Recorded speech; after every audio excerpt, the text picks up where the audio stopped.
Muling binanatan ni Senator Riza Ontiveros ang iba't ibang paliwanag ng mga opisyal ng gobyerno hinggil sa umano'y unconstitutional transfer ng pondo ng Office of the President sa Office of the Vice President.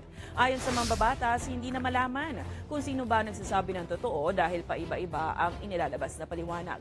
Dagdag nito, dapat hindi na magkaroon ng confidential fund ang Department of Education at OVP dahil hindi naman nito napatunayan kung saan ginamit ang milyong-milyong pondo nito. Matatandaang sinabi ni Executive Secretary Lucas Bersamin na inilipat sa OVP ang 221 million pesos na pondo mula sa tanggapan ng Pangulo. Pero agad namang dinepensahan ng Budget Department ang OVP at OP at sinabing inirelease ang pera at hindi inilipat. Ang dami pang patutsada nga tungkol sa drama, tungkol sa respect.